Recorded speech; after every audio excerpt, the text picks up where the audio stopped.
ধরেন 19 মে ব্রাজিলের স্কোয়াড ঘোষণা করলেন কার্লো আনচেলত্তি 2026 বিশ্বকাপের জন্য, কিন্তু এই স্কোয়াডে নাই নেইমারের নাম। আসলে যদি এরকম হয়, তাহলে কি আপনি আসলে এই মুহূর্তটার জন্য প্রস্তুত, বা এরকম একটা চাপ কি আপনি সামলাইতে পারেন না যে নেইমার ফ্যান হিসেবে, যে ব্রাজিল ফ্যান হিসেবে, যে নেইমারকে ছাড়াই ব্রাজিল 2026 বিশ্বকাপ খেলবে? আমি বলতেছি না যে নেইমারকে ছাড়াই কালো আনচেলত্তি বিশ্বকাপ খেলবে, এটা আমি শিওর বলতেছি না, কারণ পরিস্থিতি এরকম হইতেছে, কালো আনচেলত্তির কনফিডেন্স লেভেল দিন দিন বেড়ে যাইতেছে নেইমারকে ছাড়াই। বিশেষ করে আজকে যখন ক্রোয়েশিয়ার বিপক্ষে ব্রাজিল ম্যাচটা জিতলো, এখন তো কালোর কনফিডেন্স লেভেল আরো হাই লেভেল হয়ে যাবে। তো কার্লো আনচেলত্তি অলরেডি 2026 বিশ্বকাপের জন্য 24 জন প্লেয়ার সিলেক্ট করে ফেলছেন, বাকি আর মাত্র দুইটা নাম।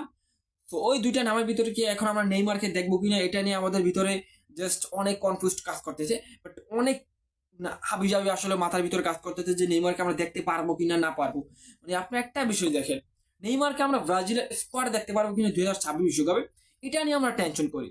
যে নেইমার ব্রাজিলের প্রাণ, যে নেইমার 2010 সাল থেকে একাই ব্রাজিলকে টেনে আনতেছে। অনেকেই বলে তিতের মূল অস্ত্র ছিল নেইমার জুনিয়র।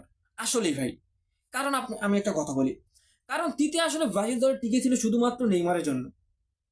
নেইমার উপর বড় করে কোনো একটা ম্যাচ যদি জিততে না না পারতো, তখন এই নেইমার একাই ম্যাচ ঘুরিয়ে দিত।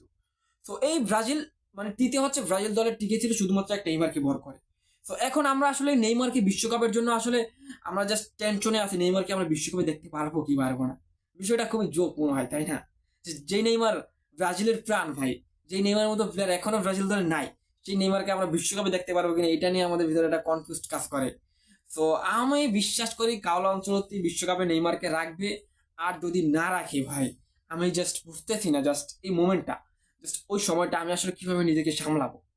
জাস্ট এটা আমি জাস্ট এখন আমি কল্পনা করলেই আমার জাস্ট কিরকম যেন একটা লাগে, না যে নেইমারকে ছাড়া ব্রাজিল বিশ্বকাপ খেলবে। মানে নেইমারকে ছাড়া এই ম্যাচগুলোই তো জাস্ট, নেইমারকে ছাড়া আমাদের ভালো লাগে না। জাস্ট ওয়ার্ল্ড কাপের মতো একটা ম্যাচ ব্রাজিল খেলবে, তাও আবার নেইমারকে ছাড়া, আবার ব্রাজিল চ্যাম্পিয়ন হওয়ার আশা করে। আমি বলতেছি না জাস্ট এটা অসম্ভব বিষয়, নেইমারকে ছাড়া ব্রাজিল চ্যাম্পিয়ন হইতে পারবে না, হয়তো পারতেও পারে, কিন্তু কিন্তু আপনি যখন দেখবেন যে ব্রাজিল একটা ওয়ার্ল্ড কাপের ম্যাচ খেলতেছে, তো ওই দলটার ভিতরে নেইমারের নাম নাই, নেইমার নাই। জাস্ট আপনি জাস্ট এই মুহূর্তটা কিভাবে সামলাবেন ভাই? সো কার্লো আনচেলত্তির মানে কনফিডেন্স লেভেল দিন দিন এরকম হাই লেভেল হয়ে যাইতেছে, আমি জানি না কার্লো আসলে কি করে ব্রাজিলের স্কোয়াড নিয়ে, বিশ্বকাপের স্কোয়াড নিয়ে। তো কার্লো আনচেলত্তি সবচেয়ে বড় ভুল করে যদি নেইমারকে তিনি ব্রাজিলের স্কোয়াডে রাখেন। এই নেইমার ইনজুরি থাকুক ভাই, নেইমার 50% ফিট আছে, তাহলে তাকে বিশ্বকাপে লাগবে। জাস্ট এটা নেইমার, ডন কার্লো আনচেলত্তি, এটা নেইমার জুনিয়র। ডন কার্লোকে একটা কথা বলি, আপনি যদি আজকে ক্রোয়েশিয়ার বিপক্ষে এই ম্যাচটা জেতার পরে যদি ভাবেন এই নেইমারকে ছাড়া আপনি ওয়ার্ল্ড চ্যাম্পিয়ন হবেন, তাহলে সবচেয়ে বড় ভুল করবেন। আপনার জীবনের সবচেয়ে বড় ভুল এটাই হবে ডন কার্লো আনচেলত্তি।